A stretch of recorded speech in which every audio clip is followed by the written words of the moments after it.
welcome, especially to my St. Louis contingent. Baruch atah Adonai Eloheinu melech haolam asher kitshanu b'mitzvotav v'tzilanu la'asok b'divrei Torah. Amen. Amen. Amen. Thank you. So, see right now, then you can see what's going on here. So for this, at least for this today, I thought I'd finish off, or at least try to finish off what we started this past week in looking at the more Torah Temimah on Bereshit. So it was interesting. I think it was enjoyable. So I'll go back. This is the one we're doing. So I have to go back here, right here. Bereshit bara Elohim. Sha'alu haminim et Rabbi Simlai. So I explained the last time that the minim are people who are of Jewish origin, but who have changed their beliefs to other kinds of, they've adjusted, let's say, to put it kindly, traditional Jewish beliefs, but their beliefs are, they would claim, based on Judaism, but they differ from at least the basic traditional understandings of Judaism. So they asked Rabbi Simlai, Kama Elohut Baru et Ha'olam, how many gods created the world? And we did discuss the Torah Temimah's explanation of that here. So, all right, let's keep going. Right. And we go to the next little part here. Okay. Sorry.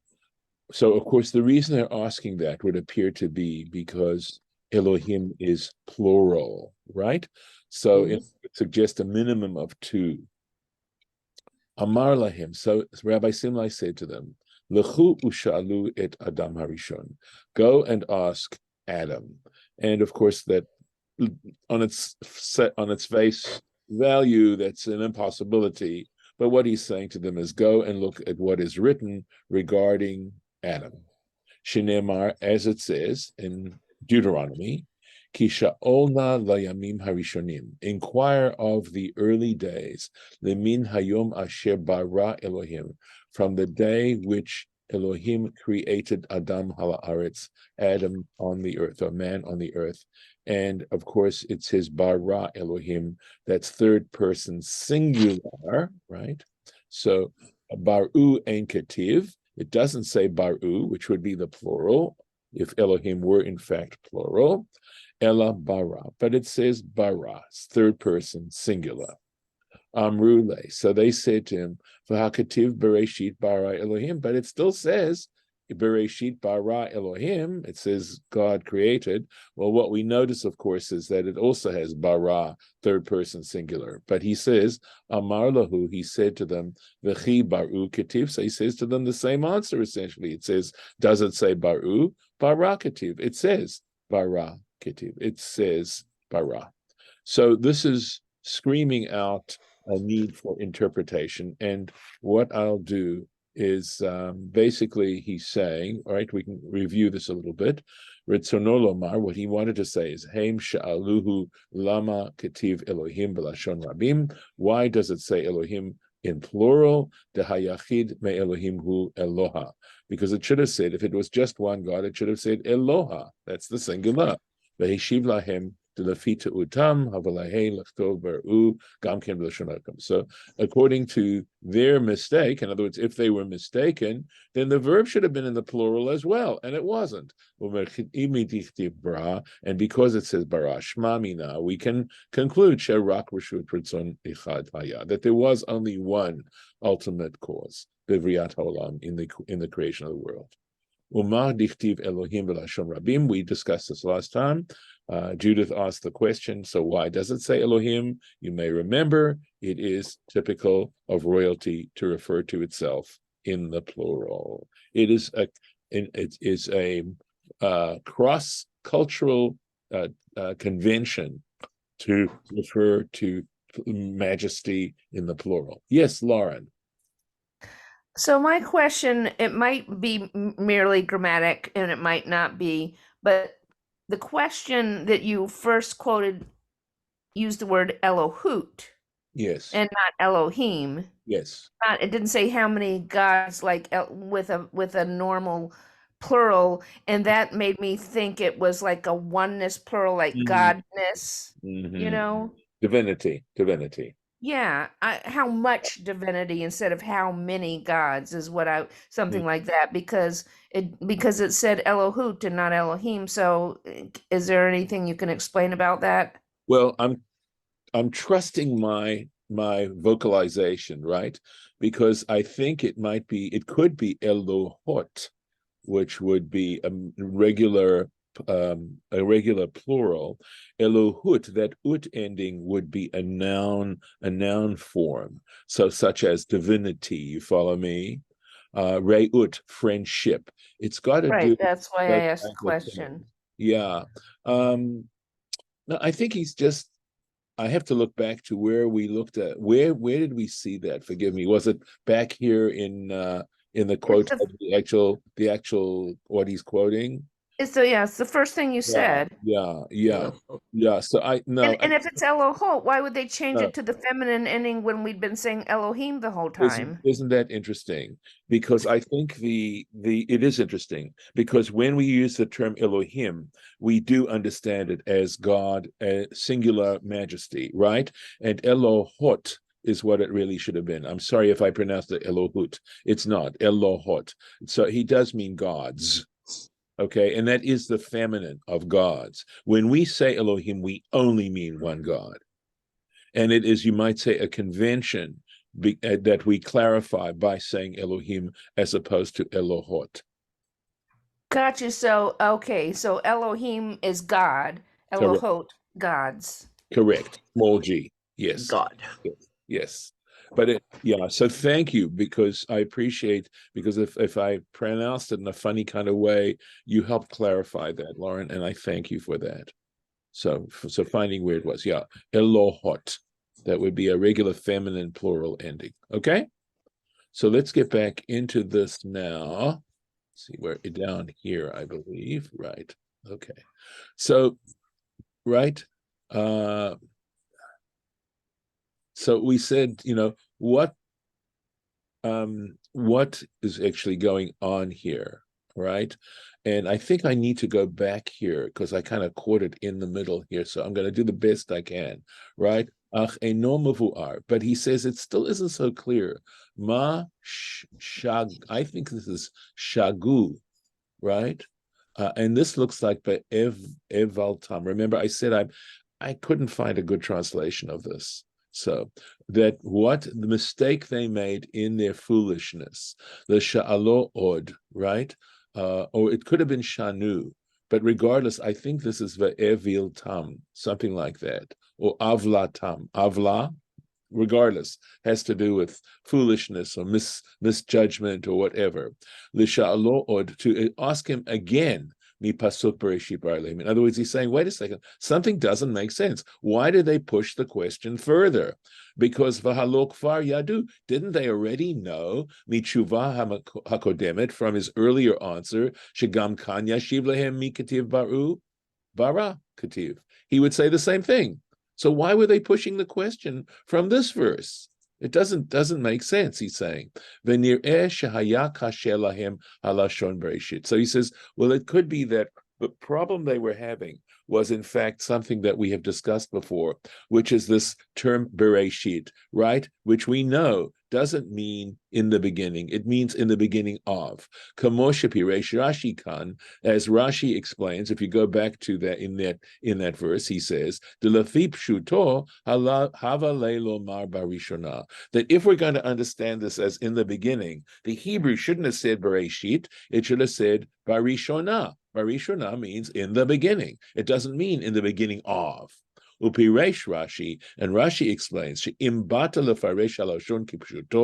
that if you want to understand what the Torah is actually saying to us here, tzarich lefaresh kamo bereshit baro. Okay, so now we've got a different problem, right? It doesn't say why. So in other words, he's going to go, that is, Baruch Halevi Epstein is going to explain this as to why they asked the question again, because we have this baro, right? We have a need to really say it, and it doesn't say baro, it says bara, right? So, but Rashi is saying the word bereshit would go with baro, which would mean in the beginning of the creation. Baro, again, is a verbal noun. It's a noun made out of a verb, a gerund, right? Klomar, in other words, to put this a little clearer, Bereshit beriat shamayim v'aretz, that is, in the beginning of the creation of the heavens and the earth, v'ha'aretz hatah tohu vavu, the land at that time being tohu vavohu. Az Vayome Elohim. And at that point it says Vayome Elohim, etc. In other words, God said, let there be light. And we understood that the very first creation, in the, understanding the text this way, excuse me, was light, not the heavens and the earth. And understanding, given this kind of background, their problem still remains. Their difficulty still remains. Milashon Elohim, from the word Elohim, plural. Dahu Lashon Rabim, which is a plural word. So, in other words, hear me out. Here's this point he's making, is that bara in this sentence, in this phrase of Bereshit bara, okay, he cannot answer the way he did in the previous answer where there was a subject and a predicate. In other words, it said, that God created, the day God created. And that made sense because it didn't say in the beginning of. And of course, and that the word bara here is problematic in a way, okay? So, v'lo yitachin od terutzo. Okay, and now his answer isn't going to work. Mikativ baru. He can't say. Does it say baru? Kevan dehamila bara. Why? Because the word bara here in the sentence of Bereshit bara, nikret kamo baro. Because here the word bara actually has to be understood as if it were baro, b'cholam haresh. With the resh, here's the resh, and the cholam of the resh, the osan next to the resh. V'al zeh dacha otam, and with regards to this, he pushed them away. In other words, he rebutted them. She'if shar lefaresh kain, that you cannot explain it this way. Now, exactly what he means, we'll have to see. Demi kativ baro bavav, barakativ. It doesn't say baro creation. I think I understand the point he's saying. Bavav, barakativ, it says bara. In other words, baro just simply means creation. In other words, it could have been understood. You can't, they were saying to him, well, that according to Baruch Halevi Epstein, what they were saying is, wait a second, if we understand Bereshit baro at the beginning of the creation of, and then the Elohim could definitely be plural, okay? And he's saying, no, you can't say that because it doesn't state that. It still says bara, okay? And even though it may be understood as creation, it is still using the third person singular form. The imken mevuar, and if this is the case, it is clear sheinyano kahapasuk shevi lemin hayom asher bara. And if that is the case, it's clear that this verse also is similar to the verse that he brought previously, right, in Deuteronomy, from the day in which created third person singular. Ulefize, and for this reason, tzarich lahagi b'Yerushalmi. Okay, and one has to rewrite, so to speak, or correct the text in the Yerushalmi, in the Talmud Yerushalmi, where this comes from.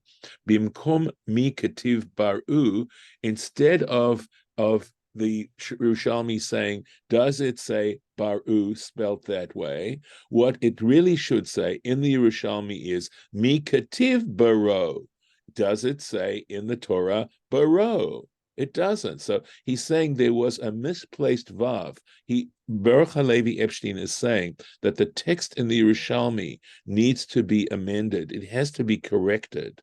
Mi kativ baro v'dok, and that is QED. that he goes back to say, look at the Ketiv, look at what's written, and even though we understand it, I mean, we accept the idea that the bara there is to be understood as baro, as creation, okay, or creating. It nevertheless, since the Torah writes it as bara, it's to be understood as third person singular. Any questions? I know this is complicated. Did you understand the point that's being made here? Please let me know. Yeah, Okay, it makes good. sense. I mean, Oh, it's logical. okay. All Okay. right. It's all Does based. what it does. All Yes, it does. right. Okay, just the grammar is a little bit complicated. That's why. All right, let's go. So, Et Hashamayim. We have a little time, so I'm going to take the time. Et Hashamayim, the heavens. My Shamayim. What are Shamayim? What do we mean by Shamayim? Amar Rabbi Yossi Bereb Chanina. Rabbi Yossi, the son of Rabbi Chanina, said, Sham Mayim. Over there is water. I believe is how we would explain that. B'matnita tane. So matnita, I believe, generally means, again, a source, okay, that is not in the Mishnah, I believe, okay? We are taught, tanes mean shamayim, that the word shamayim is a combination of eish umayim. You may recollect this from our Rashi, that Rashi was citing these sources, right? That the word shamayim is a combination of eish and mayim. Melamed. So what does this teach us? Shehevian HaKadosh Baruch Hu, that the Holy One, blessed be He, brought them, that is fire and water, v'tarfan ze bazeh, and He pushed one into the other. He combined the two of them. V'asa mehen rakia, and made out of them the rakia, that is, of course, the firmament, that is that thin, narrow screen film that separates the waters above from the waters below. Let's take a look at what he says here. So again, I'm just thinking of what, the idea of taking fire and water, things that, fire after all can boil away water, and water, of course, can douse fire. And are we saying that there's something in creation is the point, or one of the points of this particular interesting statement, that somehow, life has to do with opposing forces? Who knows? Just maybe it's what we're living through right now. At any Can rate. I just mention that Rabbi Arno said something that made me think a lot yesterday when he was talking about the Torah portions, and he was saying that in relation to also thinking about the political and social situations in the Middle East and around the world, Yes. that Genesis seems to be all about separations. Yes. Yes. And Judaism in general seems to be about separation, Yes. in the sense of holiness versus not holiness, and, Jew versus not Jew, and this versus that. And he wasn't making a definitive statement about it. He was pointing out something to mull over that I felt was very interesting. Right. I agree. And when you're talking about sort of this is kind of almost paradoxical, the fire and the water thing, that they can douse each other. They can't totally cooperate with each other. One of them kind of has to win. But it's interesting, when you think about separations, to think about these two elements that were put together that really kind of have to be separate, or else one of them is gonna, it's just something, again, I'm not trying to make a definitive statement about where these thoughts are leading to, but the process of thinking about this is very interesting to me. Right. So I wanted to make one little clarification, and that is that there is I'd say, distinction that first of all, a distinction is made, and then separation. So there has to be separation, has to presuppose a distinction. But the point is that what it's saying here is that the firmament is actually a combination of the two, that something did happen, whereas under general circumstances, they are not able to coexist, yet the firmament represents a coexistence of fire and water. But is it real or is it only in the Torah? That's a good question, which I don't know if I can answer right now. And I think we just have to hold it more from a literary point of view. I suppose what it is trying to suggest is that it is possible to be something real. And of course, it would involve compromise. So what it seems like is, though, in terms of possibilities, is that one of the things that Torah shows is the possibilities of the original creation before everything had to be destroyed, for instance, because Yes. people weren't behaving, and the possibilities of the future of eternity, but the middle part makes all of this, the part that we're in, seems like there's no possibility to me. I understand that it's a process, Right. and if you look at like the end of the process, as being somewhat, perfect and utopian and communing with God for the rest of your life, Yes. but